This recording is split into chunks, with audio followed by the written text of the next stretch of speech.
Hi ಎಲ್ಲರಿಗೂ ನೇತ್ರಾವತಿ ಕಿಚನ್ಗೆ ಸುಸ್ವಾಗತ. ನಾನಿವತ್ತು ಡ್ರೈ ಪೆಪ್ಪರ್ ಚಿಕನ್ ಮಾಡ್ತಾಯಿದ್ದೀನಿ. ಯಾರೆಲ್ಲ ನನ್ನ ಚಾನಲ್ನ ಫಸ್ಟ್ ಟೈಮ್ ನೋಡ್ತಾ ಇದ್ದೀರಾ ಪ್ಲೀಸ್ ಸಬ್ಸ್ಕ್ರೈಬ್ ಮಾಡಿಕೊಂಡು ವಿಡಿಯೋ ನೋಡಿ. ಹಾಗೆಯೇ ಈಸಿಯಾಗಿ ಟೇಸ್ಟಿಯಾಗಿ ತುಂಬ ಕಡಿಮೆ ಸಮಯದಲ್ಲಿ ಡ್ರೈ ಪೆಪ್ಪರ್ ಚಿಕನ್ ಹೇಗೆ ಮಾಡೋದು ಅಂತ ನಾನಿವತ್ತು ತೋರಿಸ್ತಾ ಇದ್ದೀನಿ.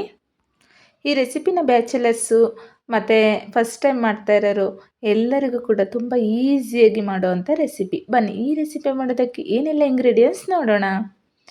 ಒಂದು ಈರುಳ್ಳಿ, ಖಾರಕ್ಕೆ ತಕ್ಕಷ್ಟು ಹಸಿರು ಮೆಣಸಿನ್ಕಾಯಿ ತಗೊಂಡಿದ್ದೇನೆ, ಮತ್ತು ಕ್ಯಾಪ್ಸಿಕಮ್ ಒಂದು, ಕರಿಬೇವಿನ ಸೊಪ್ಪು, ಕೊತ್ತಂಬರಿ ಸೊಪ್ಪು ಸ್ವಲ್ಪ, ಮತ್ತು ಬೆಳ್ಳುಳ್ಳಿ ಶುಂಠಿ ಜಜ್ಜಿಟ್ಕೊಂಡಿದ್ದೀನಿ, ಅಥವಾ ಬೆಳ್ಳುಳ್ಳಿ ಶುಂಠಿ ಪೇಸ್ಟ್ ಹಾಕ್ಕೊಳ್ಬೋದು ನೀವು. ಮತ್ತು 1 ಟೇಬಲ್ ಸ್ಪೂನ್ ಆಗೋಷ್ಟು ಪೆಪ್ಪರ್ ಪೌಡ್ರ್ ತೊಗೊಂಡಿದ್ದೀನಿ, ಮನೇಲೇ ಮಾಡಿರೋ ಅಂಥದ್ದು. ಅರ್ಧ ಕೆಜಿ ಚಿಕನ್ನು ನೀಟಾಗಿ ತೊಳೆದು ಒಂದು ಸಲ ಉಪ್ಪಾಕಿ ನೀಟಾಗಿ ತೊಳೆದಿದ್ದೀನಿ, ಮತ್ತು ಅರಿಶಿನ ಪುಡಿ ಹಾಕಿ ನೀಟಾಗಿ ತೊಳೆದ್ಬಿಟ್ಟು ಇನ್ನೊಂದು ಸಲ ಫುಲ್ಲು ಚೆನ್ನಾಗಿ ಹಿಂಡ್ಬಿಟ್ಟು ಒಂದು ಅರ್ಧ ಟೀ ಸ್ಪೂನ್ ಆಗೋಷ್ಟು ಅಡುಗೆ ಅರಿಶಿನ ಪೌಡ್ರ್ ಹಾಕ್ಕೊಂಡು ಮಿಕ್ಸ್ ಮಾಡಿ ಇಟ್ಕೊಂಡಿದ್ದೀನಿ. ಚಿಕನನ್ನು ಈ ರೀತಿ ನೀಟಾಗಿ ತೊಳ್ಕೊಳ್ಬೇಕು. ಉಪ್ಪಾಕಿ ತೊಳೆಯೋದ್ರಿಂದ ತುಂಬಾ ಒಳ್ಳೆಯದು. ಬನ್ನಿ ಇವಾಗ ಮಾಡೋಣ. ಒಂದು ಪ್ಯಾನ್ನ ಇಟ್ಕೊಂಡು ಪ್ಯಾನ್ ಬಿಸಿ ಆದಮೇಲೆ ಒಂದು 4 ಟೇಬಲ್ ಸ್ಪೂನ್ ಆಗೋಷ್ಟು ಎಣ್ಣೆ ಹಾಕ್ಕೊಳ್ತಾ ಇದ್ದೀನಿ. ಎಣ್ಣೆ ಚೆಂದ ಬಿಸಿ ಆದಮೇಲೆ ಇವಾಗ ಈರುಳ್ಳಿ ಹಾಕ್ಕೊಂಡು ಫ್ರೈ ಮಾಡ್ಕೊಳ್ಳೋಣ. ಈರುಳ್ಳಿ ಸ್ವಲ್ಪ ಕಲರ್ ಚೇಂಜ್ ಆಗೋವರೆಗೂ ನಾವು ಫ್ರೈ ಮಾಡ್ಕೊಳ್ಳೋಣ. ತುಂಬಾ ಈಸಿಯಾಗಿದೆ ಮತ್ತು ಜಾಸ್ತಿ ಐಟಮ್ ಕೂಡ ಬೇಡ ಈ ರೆಸಿಪಿಗೆ. ನೋಡಿದ್ರಿ ಅಲ್ವಾ, ಬ್ಯಾಚಲರ್ಸ್ಗಳಿಗೆ ಕೂಡ ತುಂಬ ಈಸಿಯಾಗಿ ಮಾಡ್ಕೊಳ್ಳೋ ಅಂಥ ರೆಸಿಪಿ ಇದು. ಮಸಾಲೆ ಆಡಿಸೋ ಆಗಿಲ್ಲ ಏನಿಲ್ಲ, ಆರಾಮಾಗಿ ಮಾಡ್ಕೊಳ್ಬೋದು ನೋಡಿ. ಇವಾಗ ಈರುಳ್ಳಿ ಈ ರೀತಿ ಚೆನ್ನಾಗಿ ಫ್ರೈ ಆಗಿದೆ. ಇವಾಗ ನಾನು ಇದಕ್ಕೆ ಬೆಳ್ಳುಳ್ಳಿ ಶುಂಠಿ ಹಾಕ್ಕೊಳ್ತಾ ಇದ್ದೀನಿ. ಇದನ್ನು ಕೂಡ ಚೆನ್ನಾಗಿ ಫ್ರೈ ಮಾಡ್ಕೊಳ್ಳೋಣ. ಇವಾಗ ಹಸಿರು ಮೆಣಸಿನ್ಕಾಯಿ ಹಾಕ್ಕೊಂಡು ಫ್ರೈ ಮಾಡ್ಕೊಳ್ಳೋಣ. ಇದ್ರ ಜೊತೆಗೇ ಕ್ಯಾಪ್ಸಿಕಮ್ ಒಂದನ್ನು ಕಟ್ ಮಾಡಿ ಇಟ್ಕೊಂಡಿದ್ದೀವಲ್ವ, ಅದನ್ನು ಕೂಡ ಹಾಕ್ಕೊಂಡು ಫ್ರೈ ಮಾಡ್ಕೊಳ್ಳೋಣ. ಎಲ್ಲನೂ ನಾವು ಚೆನ್ನಾಗಿ ಫ್ರೈ ಮಾಡ್ಕೊಳ್ಬೇಕು ನೋಡಿ. ಇವಾಗ ಇದೆಲ್ಲ ಚೆನ್ನಾಗಿ ಫ್ರೈ ಆಗ್ತಾಯಿದೆ.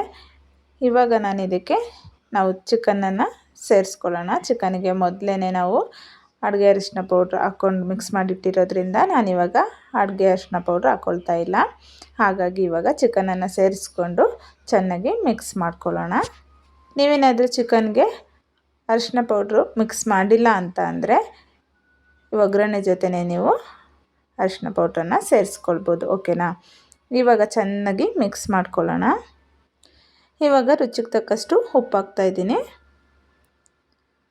ಉಪ್ಪು ಹಾಕ್ಕೊಂಡು ಚೆನ್ನಾಗಿ ಫ್ರೈ ಮಾಡ್ಕೊಳ್ಳೋಣ.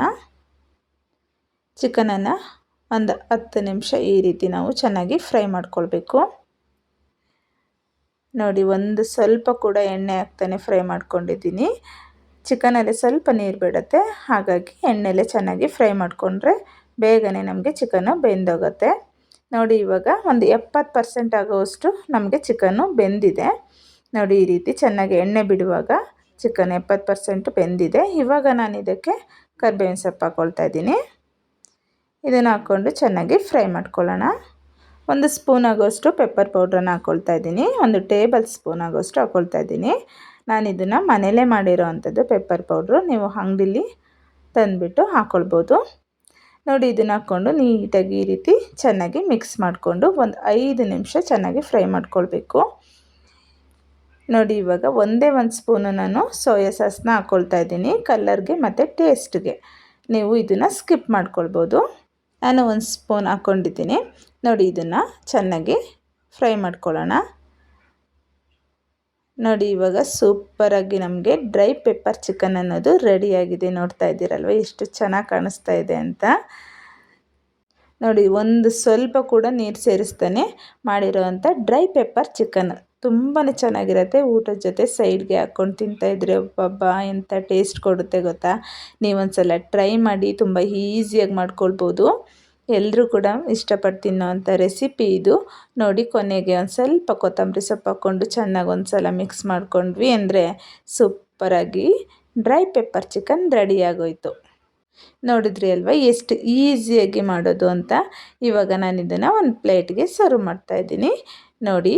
ಎಷ್ಟು ಚೆನ್ನಾಗಿ ಕಾಣಿಸ್ತಾ ಇದೆ ಅಂತ. ಟೇಸ್ಟ್ ಅಂತೂ ಅಷ್ಟೇ ಅದ್ಭುತವಾಗಿರುತ್ತೆ. ನೀವೊಂದು ಸಲ ಮಾಡಿ ಹಾಗೆಯೇ ಟೇಸ್ಟ್ ನೋಡಿ. ಇಷ್ಟ ಆದರೆ ಪ್ಲೀಸ್ ನನ್ನ ಚಾನಲ್ನ ಸಬ್ಸ್ಕ್ರೈಬ್ ಮಾಡಿಕೊಂಡು ಕಮೆಂಟ್, ಲೈಕ್, ಶೇರ್ ಮಾಡಿ. ಒಳಗಡೆ ನೋಡಿ ಎಷ್ಟು ಚೆನ್ನಾಗಿ ಬೆಂದಿದೆ, ಸೂಪರಾಗಿ ಟೇಸ್ಟ್ ಇರುತ್ತೆ. ನೋಡಿದ್ರಿ ಅಲ್ವಾ ಎಷ್ಟು ಈಸಿಯಾಗಿ ಮಾಡಿದೆ ಅಂತ. ಇದೇ ಥರ ಈಸಿ ರೆಸಿಪಿಯೊಂದಿಗೆ ಮತ್ತೆ ಸಿಗ್ತೀನಿ. Thank you for watching. ನಿಮ್ಮೆಲ್ಲರ ಪ್ರೀತಿಯ ಸಹಕಾರಕ್ಕೆ ಥ್ಯಾಂಕ್ ಯು.